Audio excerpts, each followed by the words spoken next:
Day 2 of Diddy's trial has wrapped up, and the outlook isn't looking good for him.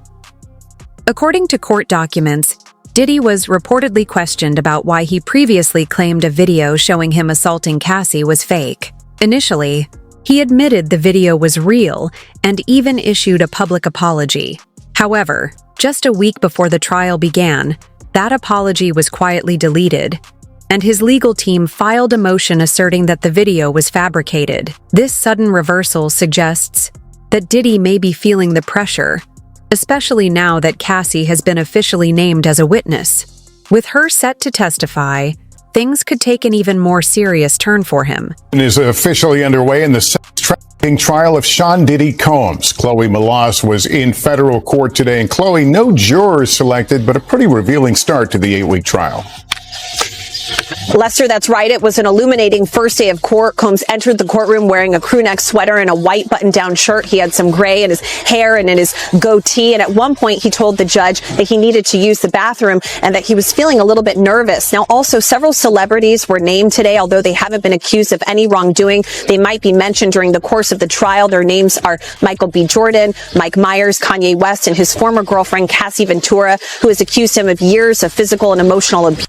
And she is expected to testify during the trial. Now, Combs has vehemently denied all of the allegations against him. I also want to point out that celebrity attorney Mark Garagos, he was present in the courtroom. His daughter is Tenny Garagos, one of the lead attorneys for Combs throughout this trial. Now, a source telling NBC News that he hasn't joined the team, but he is advising on jury. The video of Diddy assaulting Cassie is what set everything in motion. And now, it might be the very thing that lands him in jail. His legal team clearly understands how damaging the footage is, and they're pulling out all the stops to try and have it thrown out. Wants that video or videos excluded from trial, and for that, we turn to his motion in limine to exclude video footage of that March 5th, 2016 incident. Motion in limine is a pretrial motion that aims at preventing evidence from coming into trial or limiting it in some way. And it starts by saying, quote, "There is no longer any dispute that the CNN footage from March 5th, 2016 at the Intercontinental Hotel offered by the government at 3 separate bail hearings is wholly inaccurate, having been altered, manipulated, sped up, and edited to be out of sequence. As indicated below, CNN paid Redacted, don't know who this person is, Redacted, for footage, copied that footage in unknown ways, presented that footage out of order, and destroyed the original. Accordingly, all the footage from CNN is inaccurate and inadmissible. As for the 2 items of footage filmed by an iPhone 6, those pieces of footage are inaccurate and inadmissible as well for the reasons." Before Cassie released the video, Diddy's lawyers were insisting the entire story was fabricated and that Cassie was lying. But once the footage went viral, Diddy posted an apology on Instagram, admitting shame for his actions and claiming full responsibility. That too turned out to be misleading. Just days later, he deleted the post and shifted to attacking Cassie instead. So difficult to reflect on the darkest times in your life, but sometimes you got to do that. I was fucked up. I mean, I hit rock bottom, but I made no excuses. My behavior on that video is inexcusable. I take full responsibility for my actions in that video. I'm disgusted. I was disgusted then when I did it. I'm disgusted now. I went and I sought out professional help. I had to go into therapy, going to rehab. Had to ask God for his mercy and grace.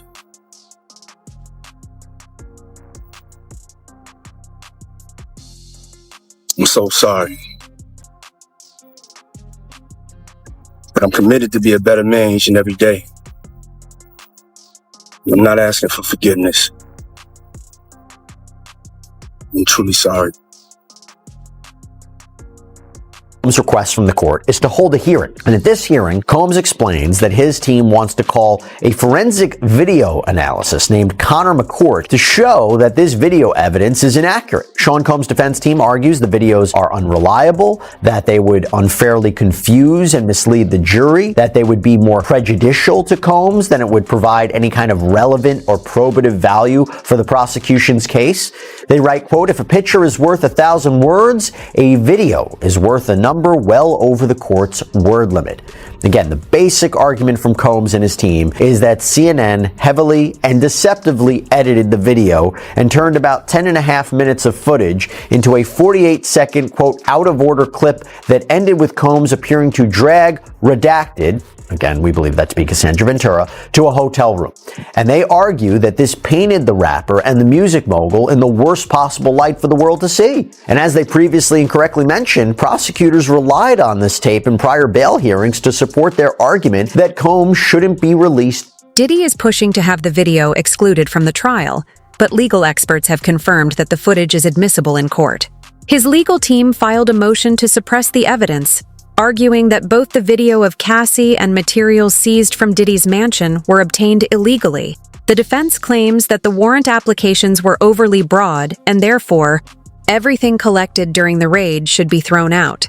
Sean Diddy Combs looking to suppress evidence in his federal trial. Senior investigative correspondent Aaron Katursky is back with the story. Good morning again, Aaron. And to you, Michael. You'll remember federal agents from Homeland Security investigations were hardly shy when they raided Sean Combs' opulent homes in Los Angeles and Miami, guns drawn. The jailed music mogul now argues those searches and other searches of his iCloud accounts, electronic devices, and New York City hotel room following his arrest were unconstitutional. His lawyers argue evidence obtained through those searches must be suppressed. Diddy's lawyers say the government presented a grossly distorted picture of reality when applying for the search warrants, omitting certain facts and including salacious details from an unnamed producer that were never credible. Combs has pleaded not guilty to racketeering, conspiracy, trafficking, and prostitution charges. The defense is also arguing here his ex-girlfriend, Cassie Ventura, was a willing participant in drug-fueled sex performances called freak-offs, not coerced, as prosecutors allege. This latest challenge to his case comes 3 months before trial, and as Combs loses one of his attorneys, Anthony Rico says under no circumstances can he continue to represent Combs. He offered no details about that decision, Robin. Okay. Everyone who helped Diddy cover up his crimes, including hotel staff who were allegedly paid off, should be held accountable. These individuals enabled his actions, and without their silence and cooperation, he may never have gotten away with so much for so long. The celebrities who attended his parties and witnessed illegal behavior without ever speaking up are complicit, too. Turning a blind eye to abuse makes them part of the problem. When I looked at that thing, to be honest, I thought that the people who was watching it, because you know at those hotels, they have security personnel that watch that stuff. And if they didn't call the police, they should be in jail. I don't care what nobody say. You know, whoever watched that tape and didn't submit that to the authorities, they should be brought up on charges. Why do you think the video is barely coming out right now? Because you got a lot of people, you know, that's wondering why it took so long. First of all, they know that Puff probably paid the security personnel because he knew it was on camera. When he made it to the hallway, when she made it to that phone, once that phone picked up, that's going straight to security. That's for emergency purposes only. So either the concierge or somebody that's handling emergency type situations when she picked up that phone. So now Puff probably had somebody pay them off. 9 times out of 10, he had somebody pay them. All of this has been building for years. Back in 2018, Diddy's alleged slave, Jonathan Audi, came forward with shocking claims, saying that Diddy was pimping out Cassie to other men. But at the time, his story was largely dismissed and ignored. And Ross, which they're good buddies, okay? They're gay. Who? Both Diddy and Ross and Khaled. They all gay. Okay? DJ Khaled, Rick Ross, and P. Diddy? Yeah. They all gay? Yeah. Gotcha. All right. Khaled is a Hamas supporter. Okay. Who supporter? Hamas.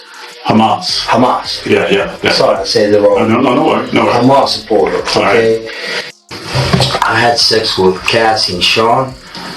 Basically, he would masturbate and tell me what to do with Cassie. I had like 15 encounters, and I heard a lot.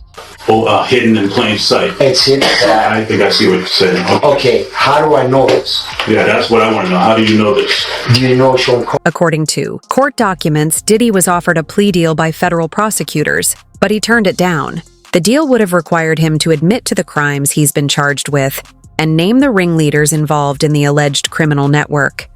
Diddy refused to cooperate, choosing instead to take his chances and fight the charges in court. Hearing before Sean Combs' trial starts, when he walked into federal court today, he appeared to be looking for his family. They've pretty much been at all of the hearings that I've been to, but there was no presence of his sons or his mother or his sister who had previously been at those hearings. So here's what came out of today's hearing. Number one, the government acknowledged that they offered Combs a plea deal. Combs acknowledged he has no interest in taking that. They're going to move forward with the trial. They also talked about the jury selection process, which one legal expert I spoke to said is probably the most important thing that you want to pay close attention to before the actual trial starts. And thirdly, we learned that Combs will be adding 2 new attorneys to his defense team. And just to recap, Combs, who is 55 years old, could spend the rest of his life behind bars if convicted on sex trafficking and racketeering. He has pleaded not guilty to all charges. Opens tonight involving the case against Sean Diddy Combs, what he decided in court today, and what this now means, the move coming just 4 days before his trial is set to begin. Here's Aaron Kotursky.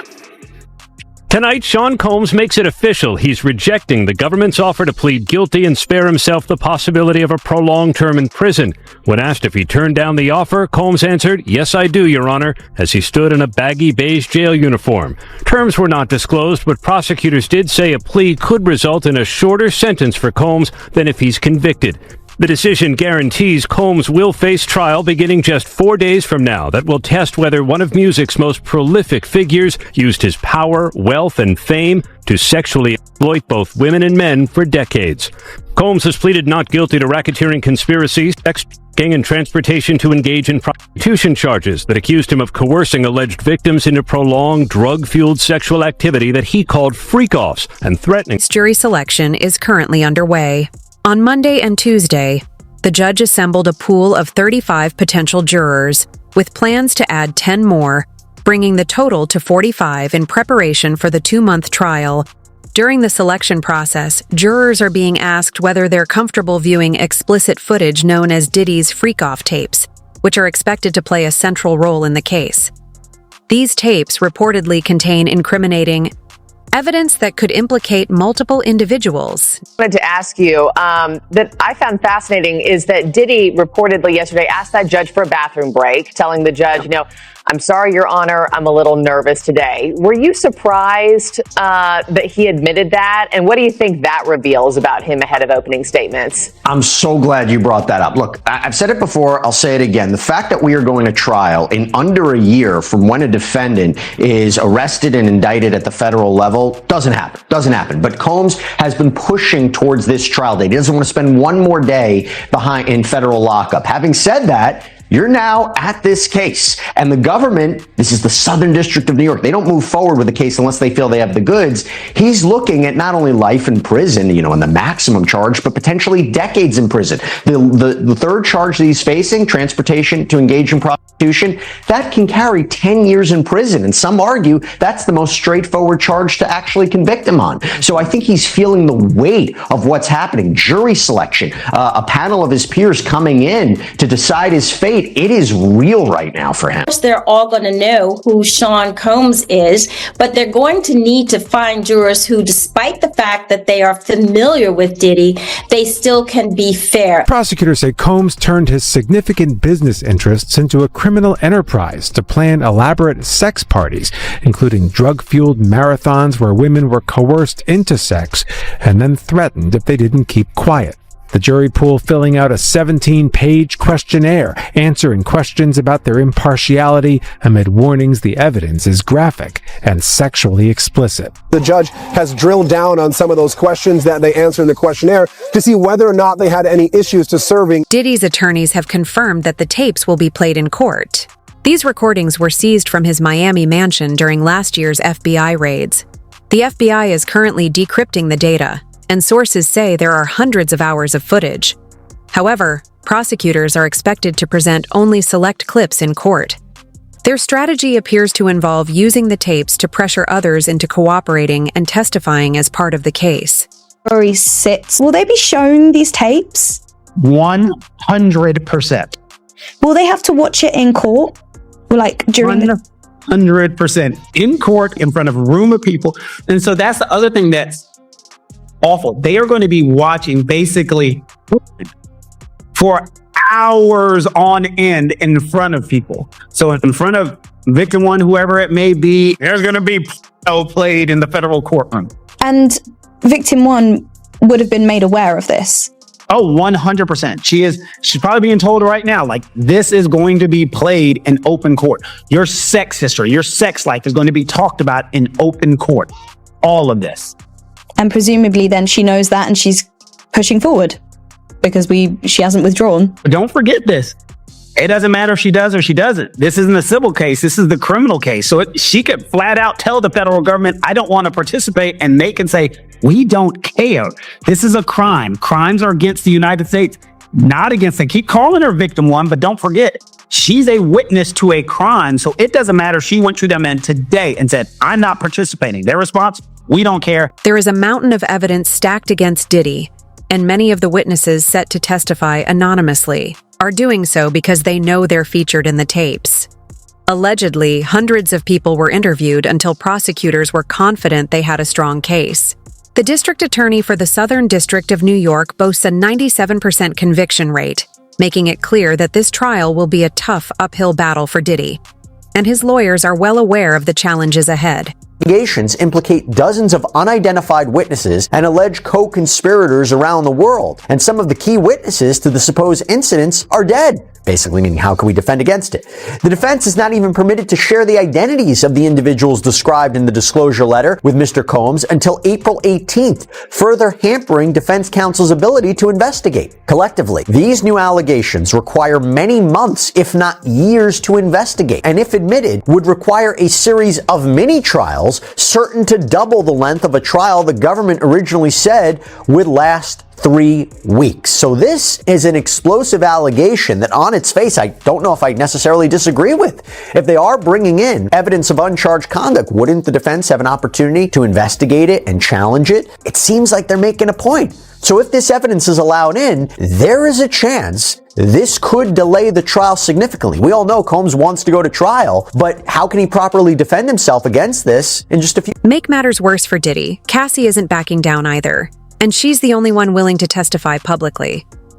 Having dated Diddy for 11 years, she holds crucial information. If Cassie decides to reveal what she witnessed during those years, Diddy's chances of escaping this case are slim to none. Cassie, she plans to testify against Diddy at the trial, and she's going to use her name. So a lot of the women who have accused Diddy are anonymous. They're right. Jane Doe or Victim One or John Doe's. Or John Doe's. But Cassie allegedly, apparently, is going to take this stand and talk about her. Obviously, that tape of him beating her up at the hotel is what set off this whole thing. You know what I mean? Like, this has just made it matters so bad for Diddy. So now that she is gonna sit up there and like look him square in the eyes and talk about her side of the story, that's not great for Diddy, obviously. No, and like I think also Cassie is a celebrity, right? Like millennials know who she was or is. She had like a booming career back in the day. So I think it also adds some extra zhuzh when you have like a well-known public figure coming forward. Trusted and beloved too. So I think that also will hurt him. She of course became public. All of this went public when that video came out from CNN. So it's been revealed who she is already, and now she is not looking to conceal her name. She wants to, put it all out on the table.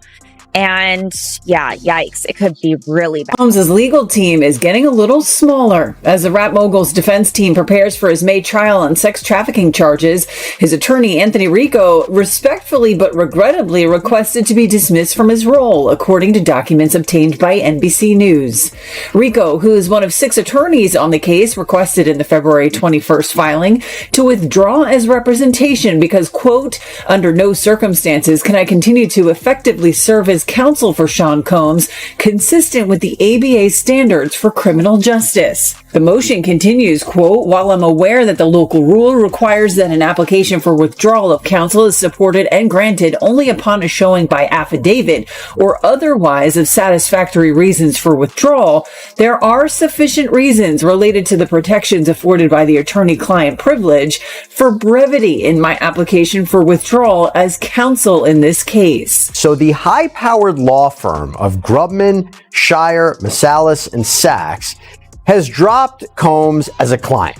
Now, this is the firm of Alan Grubman, who is a very prominent entertainment lawyer that represents some very big names. The Weeknd, Madonna, Chris Brown, Paul Simon, Usher, Bruce Springsteen. In fact, by the way, Alan Grubman was inducted into the Rock and Roll Hall of Fame. He actually helped found that back in the 1980s. So, gives you an idea about how big of a powerhouse this firm is. Now let's go back to Sean Combs. So the rumor circulating is that this firm did this because singer and actress Lady Gaga had threatened to leave the firm unless they parted ways with Combs. This is according to reporting by News Nation. And it's a big deal because the rapper and producer had apparently been with Grubman's firm for over 20 years. He was friends with